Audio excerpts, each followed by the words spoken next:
Olá, queridos e queridas, sejam bem-vindos a mais uma live aqui do canal de Educação.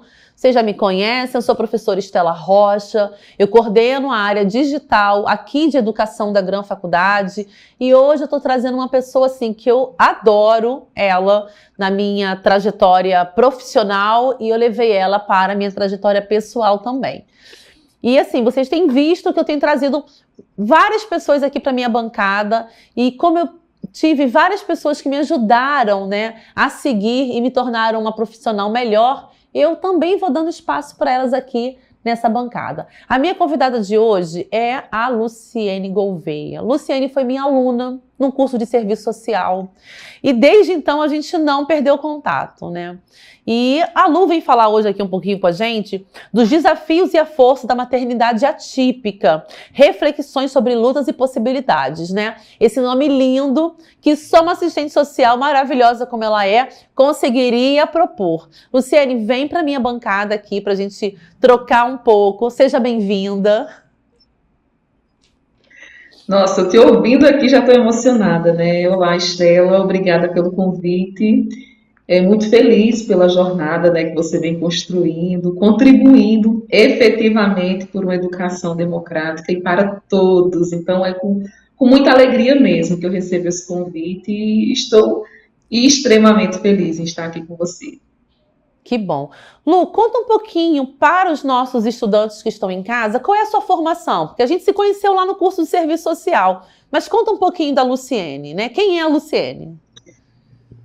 Então, vamos lá. Antes eu vou fazer a minha audiodescrição. Eu sou uma mulher parda, né? Estou usando o cabelo escovado na altura do ombro, uso uma camisa clara e levemente uma maquiagem também clara. Eu sou assistente social de formação.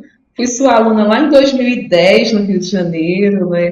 Me formei em serviço social. Já venho de uma formação anterior, que é comunicação, formada em rádio e TV e me tornei, né, mãe atípica. E aí a minha jornada com o serviço social, ela, na verdade, se transformou a partir da minha maternidade, né? Também estou estudando especialização em educação inclusiva e neuroaprendizagem, são paixões que surgiram e estão, na verdade, em um casamento junto com o serviço social. Lu, como foi se descobrir mãe atípica? Conta isso pra gente. Eu sei que você já conta Então, isso com muita tranquilidade, mas como foi isso? sim, um processo intenso, né? Exatamente. Hoje a gente fala com tranquilidade, mas uma tranquilidade que não exime da emoção de ser uma mãe atípica em um cenário, né? Em um contexto de uma sociedade que não se preparou para as pessoas atípicas e, consequentemente, para as mães, né? Diante da minha profissão enquanto assistente social, já atendia famílias atípicas, mas preciso dizer que quando a gente se descobre nessa condição é totalmente diferente, né? Quando a gente passa a vivenciar, a experimentar na prática todos os desafios, né, que esse título traz para a gente. Justamente por estarmos em uma sociedade que em um determinado tempo se organizou suas políticas, suas instituições, inclusive a educação, né, pensando nas pessoas típicas, ou seja, nas pessoas padrão, nas pessoas que não têm nenhum diagnóstico, nenhuma deficiência. E aí, quando a gente se vê na condição atípica, diferente, né, do que é padrão, do que é tradicional, é um novo mundo. É um mundo assim onde a gente passa a descobrir detalhes que a gente nem imaginava que existiam. E são detalhes diários, né, diários que nos transformam. Não tem como a gente chegar nesse novo mundo e vestir as roupas que a gente vestia antes, calçar os sapatos que a gente calçava antes, né? É necessário realmente virar uma chave, sabe? Virar uma chave e não é uma virada rápida, instantânea, que vem com a receita de bolo. E aí hoje você tem 3 filhos. Sim. E aí a descoberta... Hoje eu tenho 3 filhos, né? 3 filhos. Como foi a descoberta do seu filho, né, que te tornou essa mãe atípica também? Em que momento que você descobre? Foi durante o seu pré-natal? Foi no momento do parto? Como foi o recebimento dessa notícia? Foi no pós-parto, né? Ele nasceu já aqui no Nordeste, né? Eu tenho 3 filhos, como você falou, a minha primeira filha nasceu no Rio, meu segundo filho, que é o meu filho atípico, né, o Francisco, foi no pós-parto, no pré-natal deu tudo ok, a gente não desconfiou de nada, não descobriu nada, nenhum exame mostrou nada. E o meu filho, ele nasceu em julho, no frio enorme aqui no Nordeste. Quando a gente foi realizar aqueles exames básicos, ainda dentro da maternidade, exame de saturação, pezinho, já mostrava que tinha algo atípico ali, mas os médicos não conseguiram identificar de imediato o que seria. E a minha primeira dificuldade foi a falta de humanização em boa parte da equipe que nos atendeu. Era uma certa timidez na equipe em torno e eles não falavam absolutamente nada, né? Como se meu filho fosse uma amostra no laboratório e eles começaram a tentar investigar ele, mas sem passar nada para mim, que sou a mãe. E isso já foi algo que me incomodou muito, porque parecia que a gente era um experimento de laboratório ali. As equipes iam chegando, principalmente os médicos residentes, os estagiários, né? Todo mundo pegava nele, todo mundo olhava para ele, mas ninguém dizia nada absolutamente para mim. E aí foi quando eu percebi, obviamente, que tinha algo diferente e pedi, inclusive, à direção do hospital que eu, enquanto mãe, né, tivesse acesso às informações do que estava acontecendo com ele. E aí eu fui buscar, na verdade, essa informação. Fiquei 2 dias dentro do hospital buscando, fui falar com assistente social, com direção, até eles me falarem que eles estavam investigando a possibilidade da trissomia 21, né, a síndrome de Down, mais algumas cardiopatias. E de imediato, Estela, eu não posso dizer que eu tive um choque, eu não tive. Na verdade, foi um incômodo muito grande por não saber o que estava acontecendo. Quando veio a primeira notícia da possibilidade da síndrome de Down, meio que eu me acalmei um pouco, sabe? Eu falei, nossa, eu achei que fosse algo maligno, algo que a gente não tivesse como, assim, lidar. Porque, assim, a impressão que eu tinha era uma impressão muito triste dos médicos, dos profissionais, falando sobre meu filho. E quando falaram que era a possibilidade da síndrome de Down, eu lembro que eu falei, poxa, vocês estão assim por conta da síndrome de Down? E aí uma segunda médica veio e disse, não é só síndrome de Down, né? Ele tem indícios de algumas cardiopatias graves. E realmente, meu filho nasceu com 5 graves cardiopatias congênitas. Segundo a medicina, ele só tinha uma chance de vida, que era passar por um processo cirúrgico. Na verdade, não era uma cirurgia só, eram várias, até o 6º mês de vida. E segundo também a equipe médica, esse procedimento tinha 99% de chance de não dar certo. E era a única forma dele se manter vivo. Então, isso sim foi um choque para mim. Isso fez com que a gente passasse os nossos próximos 6 meses dentro do hospital. A gente ia em casa, voltava e ficava no hospital para o coração dele ser monitorado. Aos 6 meses e 23 dias, nós viajamos para o Recife. E ele passou por esse complexo, né, procedimento cirúrgico. Ficou em coma por 26 dias. E aí foi nesse momento que eu comecei a vivenciar as lutas de fato de uma maternidade atípica. Porque eu, dentro do hospital, eu estava num ambiente propício, profissionais humanizados, profissionais que me pareciam já ter um certo manejo humanizado mesmo. Então, nós tivemos todo o suporte, inclusive tivemos contato com profissionais de pedagogia, da psicologia, do serviço social dentro do hospital, tivemos um suporte, além daquela equipe da cardiopatia, e nós ficamos bastante tempo com ele em coma. Depois que ele saiu do coma, eu já tinha visto outras mães perdendo filhos, perdendo mesmo, né? Literalmente, vimos uma criança falecer ao nosso lado. E foi quando eu meio que fiz um pacto com meu filho ali no leito da UTI. Que independente do resultado, a gente sabia que nós estávamos fazendo tudo que era possível, né, para ter ele conosco. Mas alguma coisa muito forte já tinha mudado dentro de mim. Eu tinha certeza que eu iria direcionar a minha profissão para atender famílias atípicas, para tentar assim, trazer um pouco de afeto, né, dentro da minha profissão, de acolhimento, o acolhimento que eu não tive profissionais, em que eu senti muita falta. Eu imaginava, né, se eu que tenho uma certa informação, já me sinto perdida, assim, sem saber para que direção ir, porque quando a gente sai da maternidade com um filho típico, um filho comum, você é mãe, né, você sabe, a gente já sai cheio de medos, né, assim, é um ser novo, a gente está se transformando também. E quando a gente sai com um filho atípico, eu digo que a gente sai com um filho e com uma lista interminável de exames, de procedimentos, né, de coisas que a gente tem para fazer, e a gente não tem nem o tempo do puerpério, a gente não tem nem o tempo do resguardo. A gente sai com a criança e com uma infinita lista de obrigações que a gente tem que fazer, sem saber se aquela criança vai viver ou não. Então, eu penso que esse momento foi muito delicado por esse turbilhão de emoções, né? E no meu caso, além da síndrome, essas complicações todas. Nossa, Lu, eu acho interessante na sua partilha que você traz alguns elementos, né? Acho que o primeiro elemento é que não foi o fato de ter ou não uma deficiência, aquilo te impactou, mas era de não ter uma informação para você pensar nas possibilidades, que eu acho que é um pouco disso que a gente vai falar aqui nessa conversa também, né? Então, assim, uma vez que eu sei o que é, eu vou pensar na possibilidade, não do que não é possível, né? A gente vem no movimento de inclusão, que esse movimento nos coloca de outra forma no mundo. E você faz isso também com a sua grande rede. A outra questão que você traz é que, mesmo diante de um quadro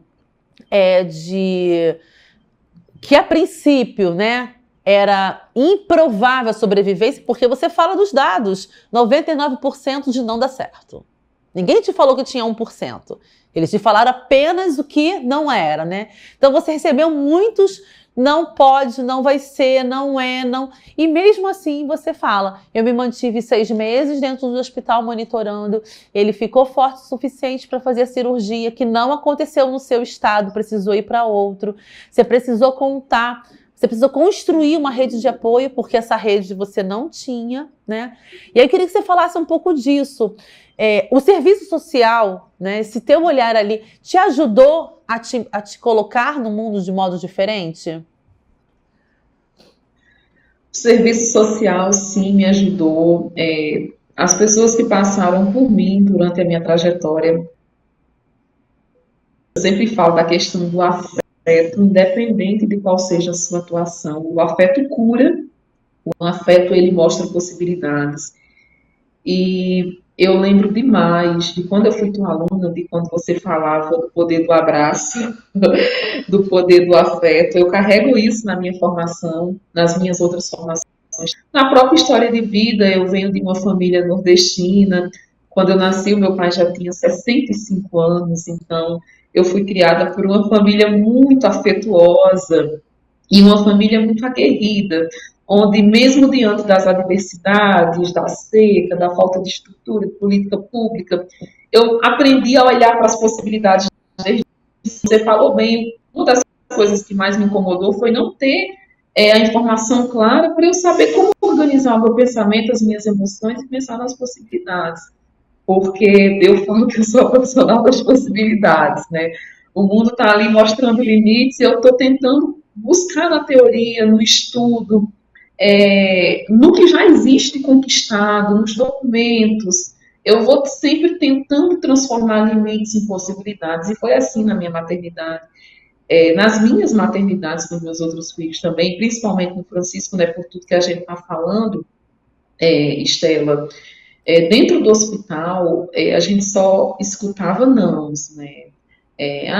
Eu não escutava nem falar, na verdade, sobre o indivíduo Francisco, era sobre a síndrome de Down, sobre as cardiopatias congênitas daquele bebê, daquele RN, né, assim que eles falam, daquele recém-nascido.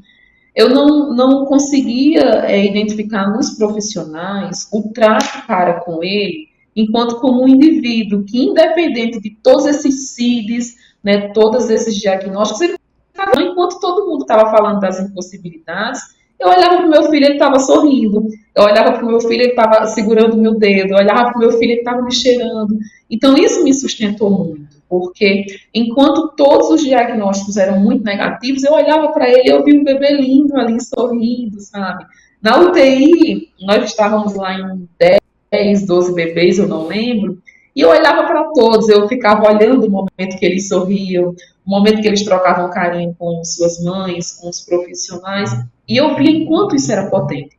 Tu sabe que quando meu filho ficou bem crítico mesmo, os médicos falaram, vocês precisam se despedir dele, porque provavelmente ele não vai passar do dia de hoje. E aí eu fui na estação de metrô do Recife, e fui no sebo e comprei toda a coleção infantil que estava disponível lá da Ruth Rocha e levei para a UTI e fiquei lendo para ele. E os médicos diziam, mas ele não está entendendo nada.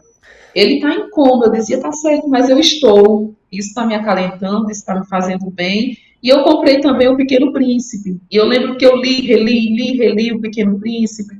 Até hoje é o livro predileto dele. Ele fala que ele parece com o Pequeno Príncipe. E desafiando tudo que nos falaram, ele saiu da UTI, em seguida ele pegou uma infecção, na verdade ele já estava, né, mas não foi identificado, uma infecção hospitalar generalizada, uma sepsis, em todos os órgãos, e ficou mais 10 dias no isolamento, e aí novamente ele foi desenganado, né, novamente ele foi desenganado, e nesse momento meio que meu mundo desabou, porque a gente já tinha passado por um processo muito intenso, é como se a gente tivesse ganhado a possibilidade de estar com ele vivo e a gente estivesse perdendo, né? Nesse momento foi um dos piores momentos, um dos momentos mais críticos, e novamente eu reafirmei o compromisso. Se a gente estava passando por isso tudo, não me interessava ficar perguntando por quê, e sim para quê, sabe? O que eu iria transformar a partir desse acontecimento. É muito aquilo, né? É o que eu faço com o que fizeram de mim.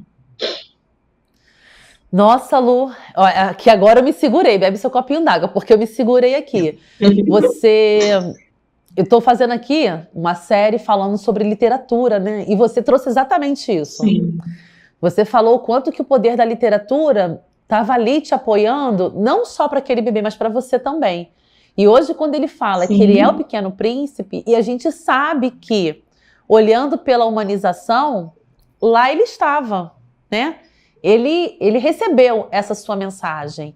Se a gente for pensar aqui, por exemplo, o filme mais antigo, né, que fala sobre uma questão de deficiência, que é O Olho de Lorenzo, em que aquela mãe está lendo a literatura infantil para um garoto que já é um adolescente naquele corpo, e ela se toca que ela precisa mudar, né, e para um tom mais juvenil.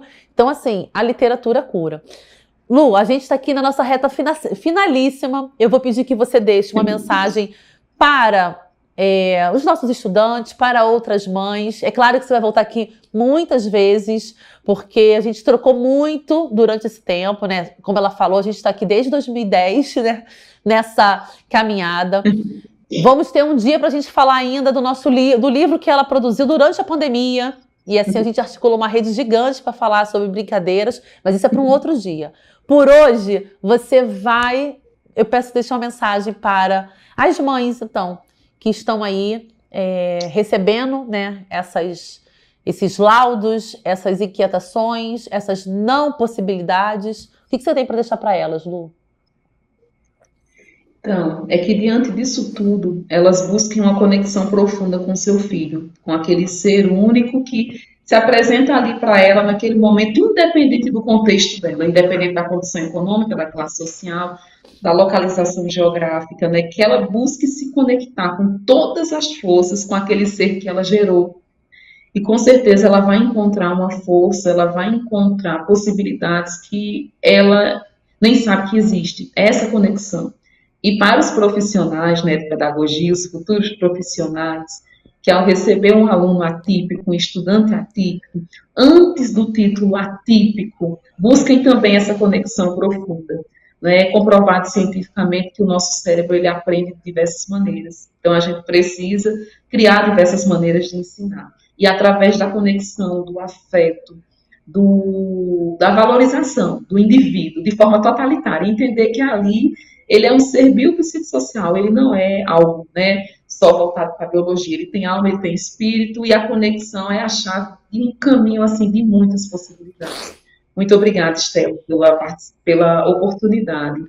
É uma honra caminhar contigo, eu sou tua fã de carteirinha, né? Parabéns à Gran Faculdade por ter alguém como você, que antes de ser uma profissional assim gigante, é um ser humano assim mais gigante ainda. E aí quando você se torna, né, essa porta-voz de uma pedagogia humanizada, pedagogia democrática e com possibilidades para todos, né, você se torna uma constelação inteira. Então, assim, fica o carinho de uma ex-aluna, de uma profissional que te admira, que te ama muito, e obrigada pelo espaço. Bom, Lu, olha, gente, acompanha a Lu, ela tem lá o Pode Incluir lá no YouTube, falo mesmo. Você também encontra ela lá no Instagram, Luciene. Luciene Gouveia, mentora. O Gouveia não tem U, né? É Gouveia mesmo. E no Instagram do Pode Incluir, que é @pode incluir. Isso aí. Então você olha lá que você vai conseguir, segue ela que você vai ter esse encantamento que eu tenho. Muito obrigada, Lu. Ficamos aqui para um próximo bate-papo. Se você conhece uma mãe que está agora recebendo a notícia de que o seu filho, né, que ela vai se tornar uma mãe atípica, manda esse link para ela que eu tenho certeza que vai ajudá-la nessa jornada. Um beijo para todos e todas e até a próxima.